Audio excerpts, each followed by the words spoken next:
إن الحمد لله نحمده ونستعينه ونستغفره ونؤمن به ونتوكل عليه ونعوذ بالله من شرور أنفسنا ومن سيئات أعمالنا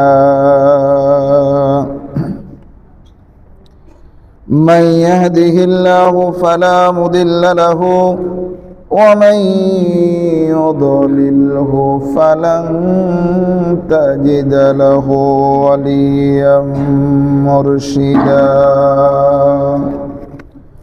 ونشهد أن لا إله إلا الله وحده لا شريك له ونشهد أن سيدنا وسندنا وحبيبنا وحبيب ربنا وطبيبنا وطبيب قلوبنا ومرشدنا وأولانا ومولانا محمدا عبده ورسوله الذي أرسله الله تعالى بالحق إلى الخلق بشيرا ونذيرا وداعيا إلى الله بإذنه وسراجا وقمرا منيرا أما بعد فقد قال الله تبارك وتعالى في كلامه المجيد وفرقانه الحميد সকলে পড়ি আউযু বিল্লাহি মিনাশ শাইতানির الرجيم بسم الله الرحمن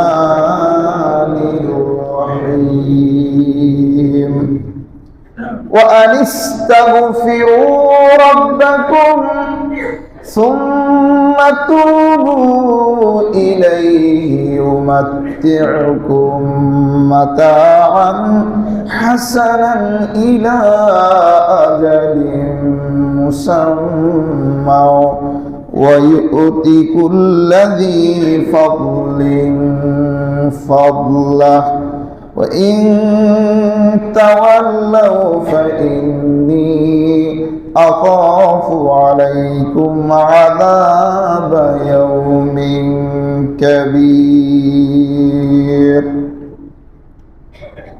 وعن كعب بن عجرة رضي الله تعالى عنه قال قال رسول الله صلى الله عليه وسلم احذروا المنبر فحذرنا فلما ارتقى الدرجة قال آمين فلما ارتقى الدرجة الثانية قال آمين فلما ارتقى الدرجة الثالثة قال آمين فلما نزل قلنا يا رسول الله لقد سمعنا منك اليوم شيئا ما كنا نسمعه قال رسول الله صلى الله عليه وسلم إن جبريل عليه الصلاة والسلام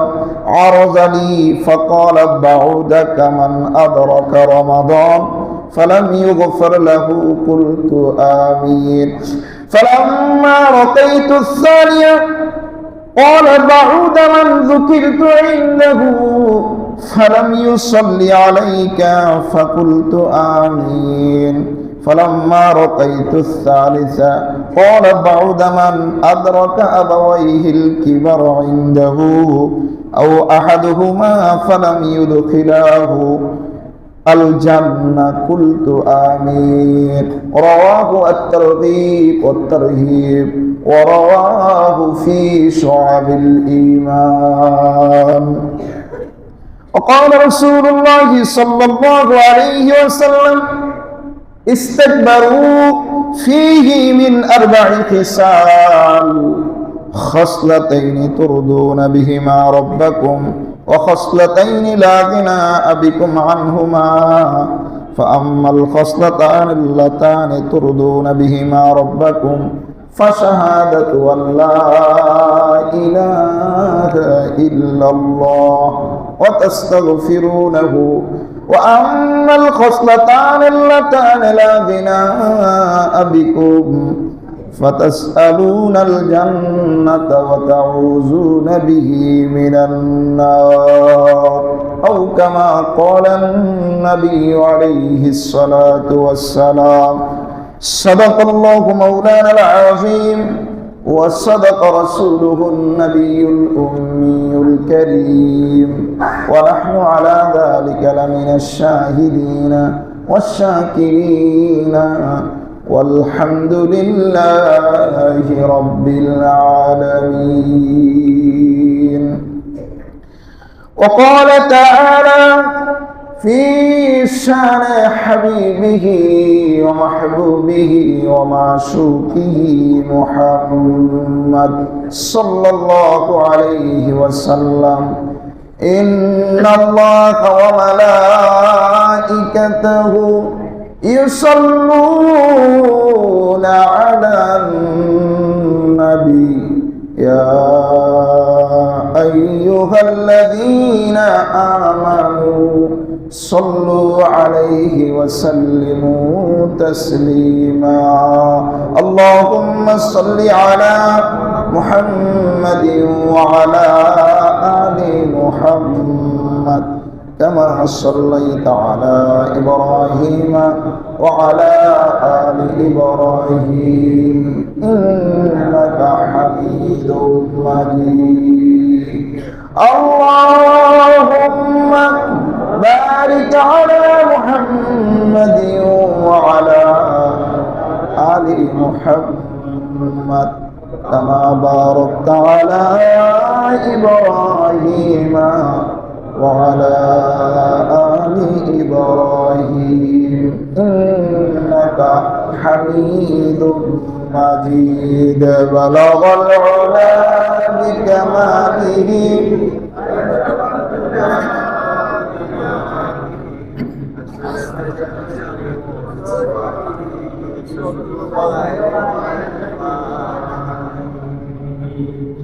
ये तेरी महराज के तोड़ो कलम तक पहुँचा।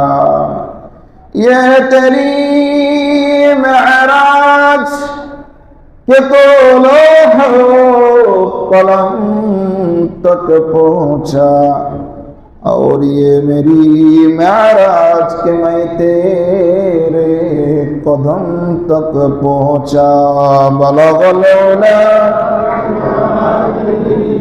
कशफत दुजा बिजमालिही हसनत जमीअ खसालिही। जगा जी लगाने की ये दुनिया नहीं है, जगह जी लगाने की ये दुनिया नहीं है। ये इबरत की जा है तमाशा नहीं है।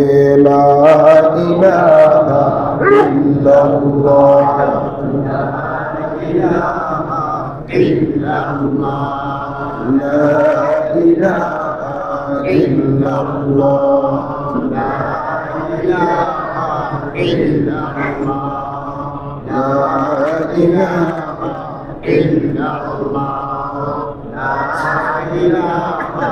इलाहा अल्लाह अल्लाह कैसे प्यारा नाम नाम है जो रोते वो लायके नाम है ला इलाहा इल्लल्लाह ला इलाहा इल्लल्लाह ला इलाहा इल्लल्लाह इलाहा इल्लल्लाहु मुहम्मदुर रसूलुल्लाह सल्लल्लाहु अलैहि वसल्लम। मुहतरम मुकर्रम मुअज्जज मुसल्लिन किराम, আল্লাহ পাকের অশেষ মেহেরবানি, আল্লাহ পাক রব্বুল ইজ্জত আমাদেরকে মাহে রমজানের মতো একটি পবিত্র মাস দান করেছেন। সাথে সাথে মাহে রমজানকে 3 ভাগে বিভক্ত করেছেন, রহমত, মাগফিরাত, নাজাত। রহমতের একেবারেই আমরা শেষ প্রান্তে এসে উপনীত হয়েছি। আজকে 9ম রোজা চলমান। আল্লাহ তাআলা আমাদেরকে তৌফিক দিয়েছেন, আমরা 9টি রোজা রাখা অবস্থায় আছি, চলমান আছে। এটা আল্লাহ পাক রব্বুল আলামিনের অতি দয়া যে আল্লাহ আমাদেরকে সুস্থতার সাথে রোজাগুলি রাখার তৌফিক দান করেছেন। আমরা আল্লাহর কাছে দোয়া করব বাকি রোজাগুলি যেন সুস্থতার সাথে আমরা শরীয়তের বিধান অনুযায়ী যথাযথভাবে যেন রাখতে পারি। আল্লাহ তাআলা আমাদের সকলকে সেই তৌফিক দান করে, সকলে বলে আমিন। যে আল্লাহ আমাদের উপরে এত এত করুণা করেছেন, দুনিয়ার সকল ব্যস্ততা থেকে অবসর করে মালিকের ঘরে এনে সমবেত করেছেন, কোরআন সুন্নাহর কিছু কথা বলা ও শোনার মতো সুযোগ করে দিয়েছেন। সেই মুনিবের দরবারে দিল থেকে জবান খুলে শুকরিয়া আদায় করছি, সকলে বলছি আলহামদুলিল্লাহ। মুহতারাম হাজিরিন, কালাম হাকিমের সূরা হুদের 3 নম্বর আয়াত তেলাওয়াত করেছি। জনাব মুহাম্মদুর রাসূলুল্লাহ, আরো উচ্চ আওয়াজে জনাব মুহাম্মদুর রাসূলুল্লাহ। যেহেতু আজকে এটার উপরে আলোচনা হবে, তো যদি এটার আমল শুরু থেকে না হয় তাহলে এটা কমই থেকে যাবে। আমরা রাসূল করিম সাল্লাল্লাহু আলাইহি ওয়াসাল্লামের নাম যখনই শুনবো সাথে সাথে হৃদয় উজাড় করে উচ্চ আওয়াজে বলবো কি? আবার সবাই একসাথে বলি, সবাই বলবো কি? এটা আমাদের প্রাণের দাবি, এটা রাসূলের দাবি। রাসূলের প্রতি দুরূদ পাঠ করতে হবে, না হলে সমস্যা আছে, আলোচনা করব। মাহে রমজান আমাদের জন্য স্পেশাল একটি মাস, বড় গুরুত্বপূর্ণ একটি মাস। রমজানকে আল্লাহ তাআলা নিজের মাস বলছেন, রমজানু শাহরুল্লাহ। আল্লাহ বলেছেন রমজান আমার মাস। রমজান কি? রাসূল বলেছেন শাবান শাহরি, শাবান আমার মাস, রমজানু শাহরুল্লাহ। রমজান কার মাস? আল্লাহর মাস। 12টি মাসে আল্লাহর মাস। 12টি মাসে কি? আল্লাহর মাস। কোরআন শরীফ যদি সেলফে থাকে, তাকে থাকে, এটাও কোরআন। আবার যদি কারো হৃদয়ে থাকে, সেটাও কি? কোরআন। কথা বুঝাইতে পারছি? সেলফে থাকলে, তাকে থাকলে, এটাও কোরআন।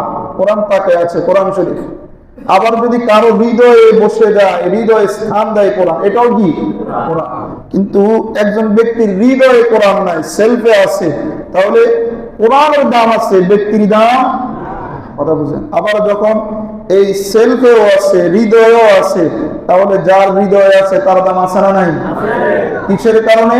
কোরআনের সাথে সম্পৃক্ততার কারণে, কোরআন তার হৃদয়ে থাকার কারণে আল্লাহ তাআলা তার দাম কি বাড়িয়ে দিয়েছেন। তো বাকি 11টি মাসও আল্লাহর মাস, কিন্তু কোন মাসকে আল্লাহ তাআলা নিজের সাথে সম্পৃক্ত করেন নাই, একমাত্র রমজানকে নিজের সাথে সম্পৃক্ত করে বলেছেন রমজান শাহরুল্লাহ, রমজান আমার মাস। এই কারণে রমজানের মর্যাদা অনেক বেশি বেড়ে গেছে। আর একটু আওয়াজ দিয়ে বলেন সুবহানাল্লাহ। তো এখানে আল্লাহ তাআলা বান্দার জন্য উল্লেখযোগ্য 2টা স্পেশাল বার্তা দিয়েছেন। একটা হলো বান্দা যত পুণ্যের কাজ করবে 1 থেকে শুরু করে 70 পর্যন্ত, 70 থেকে শুরু করে 70 পর্যন্ত, কত পর্যন্ত? 700 পর্যন্ত। আবার হাদিসের বাক্য অনুযায়ী বোঝা যায় যেই ব্যক্তির ইবাদতের ক্ষেত্রে যত বেশি খুলুসিয়ত থাকবে, আন্তরিকতা থাকবে, আগ্রহ থাকবে, তার ইবাদতের পজিশন তত বেড়ে যাবে, সওয়াবের পরিমাণ তত বেড়ে যাবে। কথা বুঝেন না? একটা হলো লোকের সামনে ইবাদত করা, মসজিদে আসা, আরেকটা হলো আল্লাহর ভয়ে, আরেকটা হলো আল্লাহর ভয় আবার জান্নাতের আশা। সবগুলোর স্টেপই একরকম। কথা বুঝেন? একটা হলো সমাজের লোকচক্ষু লজ্জা, রমজান মাস, মসজিদে না গেলে মানুষ কি বলবে, এটার কারণে আসা। আরেকটা হলো আল্লাহ তো শাস্তি দিবে, রমজান মাস, আহারে নামাজ না পড়লে কি হয়, যায়, এটা হলো একটা। আরেকটা হচ্ছে আল্লাহর বিধান অবশ্যই পালন করতে হবে, না হলে শাস্তির ভোগ করতে হবে, আমার তো জান্নাতের প্রয়োজন আছে, আগ্রহের সাথে জান্নাত পাওয়ার জন্য। বলেন এই তৃতীয় যে স্টেপটা আছে, তিনটা স্টেপ কি একরকম? আল্লাহ পাক রব্বুল আলামিন বলেন ইবাদতের ক্ষেত্রে, সওয়াবের ক্ষেত্রেও এমন, যার আন্তরিকতা আল্লাহর প্রতি যত বেশি, আল্লাহ তাআলা তাকে সওয়াব দিবেন তত বেশি। সেখানে কোনো রকমের সংখ্যা নাই, সেখানে কোনো রকমের কি নাই। এই কারণে আল্লাহ পাক রব্বুল আলামিন বলেন ওয়াল্লাহু ইউদাইফু লিমান ইয়াশা। আল্লাহ পাক রব্বুল আলামিন কালামে হাকিমের ভিতরে বিভিন্ন রকমের আমলের উদাহরণ দিতে গিয়ে আল্লাহ বলেন, বান্দা তুমি এই আমল করবা, আমি আল্লাহ তোমাকে এতটুকু সওয়াব দিব, এতটুকু সওয়াব দিব, এতটুকু সওয়াব দিব। কিন্তু যেই মালিক বলতেছি তোমাকে সওয়াব দিব, তোমাকে প্রতিদান দিব, সেই মালিকের ক্ষমতা আছে, লিমিট যেটা আছে, সীমানা যেটা আছে। তোমার আন্তরিকতা যদি লিমিট ক্রস করতে পারে, তোমার আন্তরিকতা যদি লিমিট ক্রস করতে পারে, তো আমার সওয়াব দেওয়ার সীমানাটাও লিমিট ক্রস করে আমি আল্লাহ কত বেশি দিব, এটা আমি আল্লাহ ছাড়া কেউ জানে না। আমি আল্লাহ কত দিব, এটা আমি আল্লাহ ছাড়া কোনো বান্দা জানে না। সুবহানাল্লাহ, সুবহানাল্লাহ। এই কারণে ইবাদতের ভিতরে খুলুসিয়ত থাকতে হবে, আন্তরিকতা থাকতে হবে, আল্লাহর মহব্বতে, আল্লাহর ভয়ে ইবাদত করতে হবে, ঠিক কি না? আজকে যে হাদিসটি আমি আপনাদের সামনে, দুটি হাদিস তেলাওয়াত করেছি, শুধু অনুবাদ করব, 10 থেকে 12 ভিতরে আলোচনা শেষ দিব, 1:30টায় নামাজ দাঁড়িয়ে যাব, কি বলে? ইনশাআল্লাহ এটাই সরাসরি একবারে টাইম মতো 1:30টায় নামাজ দাঁড়িয়ে যাব ইনশাআল্লাহ। শুধু অনুবাদ করব, কি করব? হাদিসের অনুবাদ। আমরা যেভাবে প্রতি জুমাতে সুন্নত পড়ার পরে অথবা মসজিদে আসার পরে মেহরাবে উঠি, কি করি? মিম্বরে উঠি না আমরা? এই যে মিম্বর এখন যেটাতে বসছি, এটাতে সহি টোটাল কয়টা? 3টা। বলেন 3টা দেওয়া সুন্নত, 3টা দেওয়া কি সুন্নত। মসজিদ নববীতে পুরাতন যে মিম্বরটা, ওইটা এখনো আছে। ওইটা কি? যারা মা বাইনা বাইতি ওয়া মিম্বরি রাউযাতুম মির রিয়াজিল জান্নাতে যারা গেছেন, দেখবেন পুরা মসজিদ নববী কত ভিআইপি, ঠিক না? যারা গেছেন, আল্লাহ যাদেরকে যাওয়ার তৌফিক দান করেছেন, পুরা মসজিদ নববী একেবারে মনে হয় যে স্বর্ণ দিয়ে মড়াই রাখছে, এই ডিজাইন দিয়ে করছে, অনেক সুন্দর। কিন্তু যেখানে উঠে মুয়াজ্জিন আযান দেয়, মুয়াজ্জিন কি করে? আযান দেয়, তার পাশেই রাসূলের যে মিম্বরটা এটা আছে, মিম্বরের উপরে লেখা আছে মা বাইনা বাইতি ওয়া মিম্বরি রাউযাতুম মির রিয়াজিল জান্নাহ। ওই যে মিম্বরটা, এটা এখনো পুরাতন মিম্বর, এটা এখনো কি? কথা বুঝেন না? ওটা পুরাতন মিম্বর, ওটা সংস্কার করা হয় নাই। আর পুরা মসজিদ নববী সংস্কার করা হয়েছে, অনেক উন্নত করা হয়েছে। তো সেখানেও সিঁড়ি কয়টা? 3টা।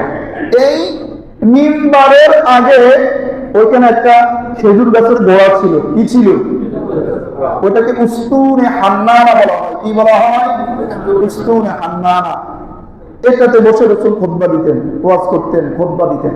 তো এটা সরানোর পরে যে মিম্বর বানানো হয়েছে, এটা এখনো আছে। তো এটা রাসূলের যুগ থেকে মিম্বরের সিঁড়ি 3টা হওয়া এটা সুন্নাহ। এটা কি সুন্নাহ? আল্লাহ রাসূল একবার মাহে রমজানে সাহাবায়ে কেরাম মসজিদে এসে অপেক্ষা করতেছেন খুতবা শোনার জন্য। তখন হলো এখন হচ্ছে হুজুর আসলে তারপর আমরা আস্তে আস্তে জানো, তখন হলো মুসল্লি সব চলে আসছে, তখন রাসূল মিম্বরে গিয়ে উঠতেন মানে খুতবা দেওয়ার জন্য। ওই যে ভিন্ন দরজা ছিল, ঢুকার ভিন্ন দরজা। আল্লাহ রাসূল যখন প্রথম সিঁড়িতে পা রাখলেন বললেন আমিন। কি বললেন? আমিন। রাসূল যখন দ্বিতীয় সিঁড়িতে পা রাখলেন তখন আবার বললেন কি? আমিন। আমিন। রাসূল যখন আবার তৃতীয় সিঁড়িতে পা রাখলেন তখন বললেন কি? আমিন। এরপর রাসূল খুতবা দিলেন, আলোচনা করলেন। সাহাবায়ে কেরাম এখনো চুপ, কিছু বলে না। হুজুর যখন মিম্বর থেকে নিচে নেমে গেছেন, আলোচনা শেষ, তখন সাহাবায়ে কেরাম বললেন, ইয়া রাসূলুল্লাহ, আজকে প্রথম শ্রেণীতে পা দেওয়ার পরে আপনাকে আমিন বলতে শুনেছি, দ্বিতীয় শ্রেণীতে পা দেওয়ার পরে আমিন বলতে শুনেছি, তৃতীয় শ্রেণীতে পা দেওয়ার পরে আমিন বলতে শুনেছি, যেটা আমরা অতীতে কখনো দেখি নাই, শুনি নাই। ঠিক আছে? আল্লাহ রাসূল বলছেন, আমি হাদিসের শব্দ দিয়ে যে হাদিস সাহাবী থেকে হাদিস বর্ণিত, ওই সাহাবীর রেফারেন্স দিয়ে বলতেছি।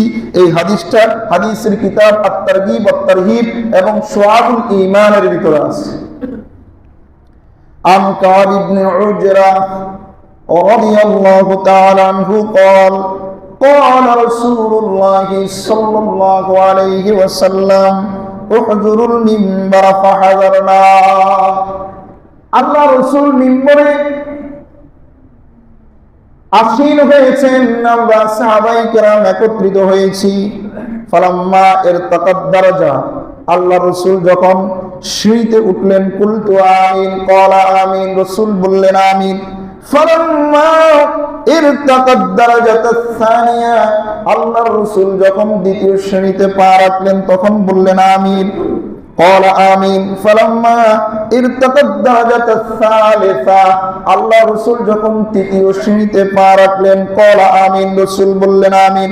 فلما نزل, আল্লাহ রাসূল যখন মিম্বর থেকে নেমে গেলেন, কুলনা, আমরা সাহাবায়ে কেরাম বললেন, ইয়া রাসূলুল্লাহ লাকাদ সামি'না মিনকাল ইয়াওম শাইআ মা কুননা নুসমিউহু। ইয়া রাসূলুল্লাহ, আজকে আপনার থেকে এমন শব্দ শুনেছি যেটা অতীতে কখনো মিম্বরে ওঠার সময় আমরা শুনি নাই। এটা হলো সাহাবায়ে কেরামের বক্তব্য। সাহাবায়ে কেরাম এভাবে বললেন, ক্বালা রাসূলুল্লাহ সাল্লাল্লাহু আলাইহি ওয়াসাল্লাম। এই যে আপনারা এখনো চুপ করে আছেন, ক্বালা রাসূলুল্লাহ ক্বালা রাসূলুল্লাহ সাল্লাল্লাহু আলাইহি ওয়াসাল্লাম ইন্না জিবরিল আরাযানি। জিবরিল আমার কাছে বক্তব্য নিয়ে আসছে, কিছু বিষয় পেশ করছে। সুবহানাল্লাহ বলেন। রাসূল সিঁড়িতে পা দিচ্ছেন, জিবরাইল হাজির। জিবরাইল এসে বলতেছেন, ফাকালা জিবরিল বাউদাকা মান আদরাকা রমাদান ফালাম ইউগফার লাহু, কুলতু আমিন। আমি যখন মিম্বরের প্রথম সিঁড়িতে পা রাখি, জিবরাইল এসে আমাকে বলে, ইয়া রাসূলুল্লাহ, আপনার ওই উম্মত ধ্বংস হয়ে যাক যে উম্মত মাহে রমজানের মতো পবিত্র একটি মাস পাওয়ার পরেও, মাহে রমজানের মতো গুরুত্বপূর্ণ একটি মাস পাওয়ার পরেও, মাহে রমজানের মতো মুস্তাজাবুদ দাওয়া, যেই মাসে দোয়া করলে ইফতারের পূর্ব মুহূর্তে দোয়া কবুল হয়, ভোর রাত্রে দোয়া কবুল হয়, তেলাওয়াতের পরে দোয়া কবুল হয়, সাহারির পরে দোয়া কবুল হয়, এমন এমন ইম্পর্টেন্ট সময়গুলা পাওয়ার পরে, এমন এমন গুরুত্বপূর্ণ টাইমগুলি পাওয়ার পরে, এমন এমন সময় পাওয়ার পরে, যেই বান্দা নিজের জিন্দেগীর গুনাহ খাতাগুলো মাফ করতে পারে নাই, কমদম করতে পারে নাই, কান্নাকাটি করতে পারে নাই, নিজের দিন পরিষ্কার করতে পারে নাই, গুনাহ পরিষ্কার করতে পারে নাই, সে উম্মত ধ্বংস হয়ে যাক, আল্লাহ এই সংবাদ নিয়ে আমি জিবরাইলকে আপনার কাছে পাঠাইছি, আপনার কি রায়? রাসূল বললেন আমিন, ধ্বংস হয়ে যাক। বলেন না নাউযুবিল্লাহ। রাসূল বলছেন আমিন। আচ্ছা বলে, আল্লাহ রাসূল যদি কোন সংবাদ শোনার পরে যদি বলে আমিন, এটা 100% কবুল হবে না? হবে না? কোনো সন্দেহ আছে? রাসূল তো কল্পনা করলে, অন্তরে লালন করলে আল্লাহ সেটা কবুল করে নেয়। সুবহানাল্লাহ বলেন, সুবহানাল্লাহি বিহামদিহি। এবার আল্লাহ রাসূল দ্বিতীয় শ্রেণীতে যখন পা রাখলেন, ফালাম্মা রাকাইতুস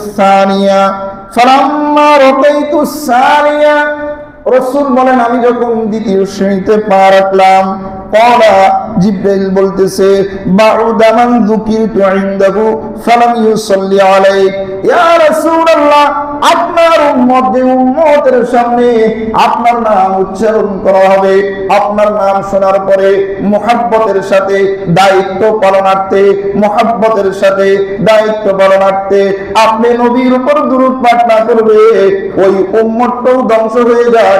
এই সংবাদ দিয়ে আল্লাহ আমাকে পাঠাইছে, আপনার কাছে পেশ করলাম আপনার ক্রিয়ায়। আল্লাহর নবী এই সংবাদটি শোনার পরও বলছেন আমিন, এই উম্মতটা ধ্বংস হয়ে যাক। বলেন না নাউযুবিল্লাহ।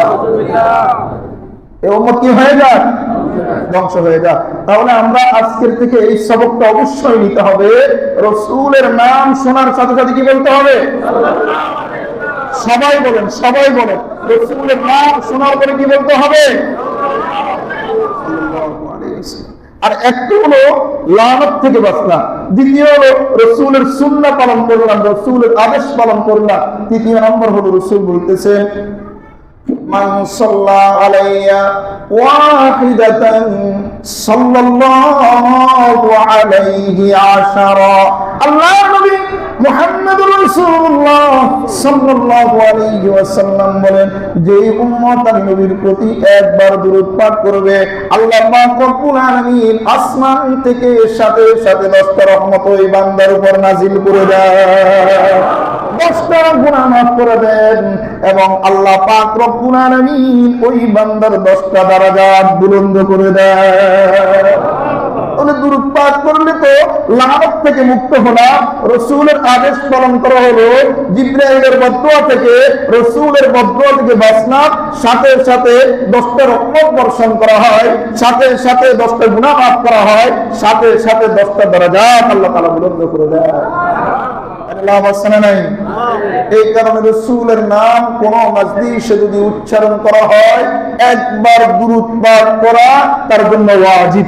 একবার কি ওয়াজিব? একবার এক মজলিসে রাসূলের নাম অনেকবার উচ্চারণ করা হয়েছে, আপনি একবার সাল্লাল্লাহু আলাইহি ওয়াসাল্লাম বলা আপনার জন্য ওয়াজিব, আর বাকি যতবার বলবেন এটা মুস্তাহাব। এটা কি মুস্তাহাব? তাহলে এটা সওয়াবের থেকে খালি না, আমাকে অবশ্যই অবশ্যই রাসূলের নাম শোনার সাথে কি বলতে হবে?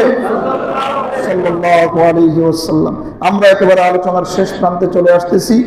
রাসূল যখন, এবার রাসূল বলেন, ফালাম্মা রাকাইতু সালিসা, রাসূল যখন তৃতীয় শ্রেণীতে পা রাখলেন, ক্বালাত বাউদা মান আদরাকা আবাওয়াইহিল কিবারা ইনদাহু আও আহাদুকুমা ফালাম ইউদখিলাহু আল জান্নাহ, কুলতু আমিন।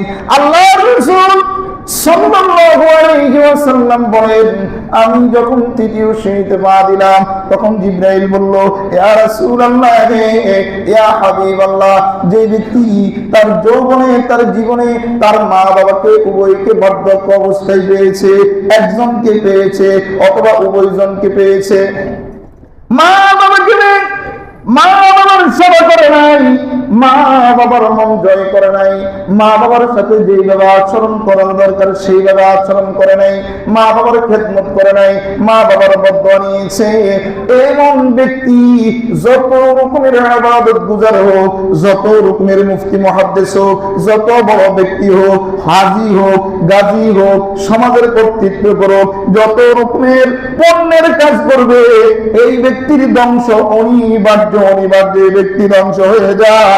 জিবরাইল এই সংবাদ দেওয়ার পরে আল্লাহর নবী বলেছেন আমিন। তাহলে আপনার ইবাদত কবুল হওয়ার সাথে মা বাবার সন্তুষ্ট জড়িত আছে না নাই? একটু আওয়াজ দিয়ে বলেন, মা বাবার সন্তুষ্ট জড়িত আছে না নাই? আছে। আরে এটা শুধু এই হাদিস না, রাসূল বলেন রাব্বি ফি রিজাল ওয়ালিদাইন ওয়া সাখাতুর রাব্বি ফি সাখাতিল ওয়ালিদাইন। আল্লাহর নবী বলেছেন যে ব্যক্তির প্রতি তার পিতামাতা সন্তুষ্ট, আল্লাহ ওই ব্যক্তির প্রতি সন্তুষ্ট, আর যে ব্যক্তির প্রতি তার পিতামাতা অসন্তুষ্ট, আল্লাহ তার প্রতি অসন্তুষ্ট। সাহাবায়ে কেরাম প্রশ্ন করলেন, ইয়া রাসূলুল্লাহ, মা বাবার উপর সন্তানের কি হক? প্রশ্ন করছেন আল্লাহ রাসূলকে। রাসূল বললেন, হুমা নারুকা ওয়া জান্নাতুকা, তোমার মা বাবাই তোমার জান্নাত এবং তোমার জাহান্নাম। তুমি যদি মা বাবার সাথে ভালো আচরণ করতে পারো, মা বাবার খেদমত করতে পারো, তাহলে ইবাদত কম করো আর বেশি করো, আল্লাহর জান্নাত তোমার জন্য ওয়াজিব হয়ে যাবে। আবার ইবাদত করতে করতে পাহাড় সম পরিমাণ পর্যন্ত তুমি করে ফেলেছো, কিন্তু তোমার মা বাবা তোমার প্রতি সন্তুষ্ট ছিল না, মৃত্যুর আগ পর্যন্ত তোমার থেকে ভালো আচরণ পায় নাই, মা বাবা তোমার থেকে সেবা পায় নাই, খেদমত পায় নাই। হজ করতে করতে করতে করতে যদি তুমি পায়ের ভিতরে ফোসকা ফুটে যায়, খানায় কাবার তওয়াফ করতে করতে রাসূলের রওজায় যাইতে যাইতে, এরপরে সাজদা দিতে দিতে যদি তোমার কপালে দাগ পড়ে যায়, ইবাদত করতে করতে যদি তুমি স্বীকৃত ইবাদত গুজার বান্দা হয়ে যাও, মা বাবা অসন্তুষ্ট থাকবে তো তোমার হজ, তোমার যাকাত, তোমার ইসলাম, তোমার ইবাদত কিছুই আল্লাহ কবুল করবে না। ঠিক না ঠিক? এই জন্য মা বাবাকে সন্তুষ্ট করার দরকার আছে না নাই? আছে, আছে। আল্লাহর পরে, আল্লাহ আল্লাহ রাসূলের পরে এই পৃথিবীতে মা বাবার চাইতে বড় কেউ আর নাই, মা বাবার চাইতে সম্মানের বস্তু আর কেউ নাই। এই জন্য মাহে রমজান এসেছে, আমরা এখন থেকে প্রতিজ্ঞাবদ্ধ হই, যাদের মা বাবা আছে আমরা যথাযথ সম্মান প্রদর্শন করব, যথাযথ খেদমত করব। রাজি আছি তো ইনশাআল্লাহ? কারা কারা রাজি আছে একটু হাত উঁচা করে আল্লাহকে দেখাই। লিল্লাহি তাকবীর। আয় আল্লাহ, আমাদেরকে মা বাবার সাথে ভালো আচরণ দিয়ে, মা বাবার সেবা করে আপনার জান্নাত অবধারিত করার, আপনার জান্নাত ওয়াজিব করার তৌফিক দিয়ে দেন। এটা বড় নেয়ামত, এটা বড় নেয়ামত। যে হারাইছে সে বুঝে, যে হারাইছে সে বুঝে, যে হারাইছে সে বুঝে। এটা কত বড় নেয়ামত। এই কারণে মা বাবার সেবা করার, মা বাবাকে সদকা করার তৌফিক আল্লাহ তাআলা প্রতিটা বান্দাকে দিয়ে দেন। আমিন, আমিন। আরেকটা হাদিস তেলাওয়াত করেছি, সময় নাই, সময় শেষ। আগামী সপ্তাহে ইনশাআল্লাহ। মাহে রমজান উপলক্ষে এই হাদিসের আলোচনা শোনার পরে আপনাদের কাছে শুধু একটা আমলের কথা আজকে বলে দিচ্ছি, ইস্তেগফার বেশি করবেন। কি ইস্তেগফার? কিভাবে? আস্তাগফিরুল্লাহ, আস্তাগফিরুল্লাহ, আস্তাগফিরুল্লাহ। এভাবে? কিভাবে? আস্তাগফিরুল্লাহ। সবাই বলেন আস্তাগফিরুল্লাহ। দিল থেকে আল্লাহর মোহাব্বত নিয়া, নিজের অপরাধ স্বীকার কইরা, নিজের কি গুনাহকে কল্পনা কইরা, নিজের অপরাধ স্বীকার কইরা, আল্লাহর কাছে যে আপনাকে যেতে হবে এই কল্পনা কইরা, আল্লাহর কাছে যে হিসাব দিতে হবে এই কল্পনা কইরা, আল্লাহর কাছে যে জবাবদিহি আছে এই কল্পনা করা, কি বলতে হবে? আস্তাগফিরুল্লাহ, আস্তাগফিরুল্লাহ, আস্তাগফিরুল্লাহ। সাহাবায়ে কেরাম প্রশ্ন করলেন, ইয়া রাসূলুল্লাহ, এইভাবে ইস্তেগফার করলে কি দিবে আল্লাহ? আল্লাহ পাক রব্বুল আলামিন বলেন, যাহা কিছু দরকার তাহা কিছু দিব। সুবহানাল্লাহ। আরো জোরে বলেন না সুবহানাল্লাহ। কি দিবেন, কি দিবেন? তা আল্লাহ বলছেন, যাহা দরকার তাহাই দিব। কতদিন দিবেন? ইলা আজালিন মুসাম্মা। আল্লাহ পাক রব্বুল আলামিন বলেন, তোর হায়াত যতদিন, তোকে আমি আল্লাহ দিব ততদিন। এই জন্য ইস্তেগফার এক নম্বর আমল। বাকি আমলগুলি আগামী সপ্তাহে বলবো, সময় নেই। এক নম্বর আমল ইস্তেগফার বেশি বেশি করব। আল্লাহ তাআলা আমাদের সকলকে বেশি বেশি ইস্তেগফার করার তৌফিক দান করুন। মোহতারাম হাজিরিন, গত সপ্তাহে আমি আপনাদেরকে বলেছি মাহে রমজান এটা বড় গুরুত্বপূর্ণ মাস। ইবাদত যেভাবে এক নেকির কাজ করলে 70 থেকে 700 পর্যন্ত তার চাইতে বেশি দেয়, দান করলো সেই, দান করলো কি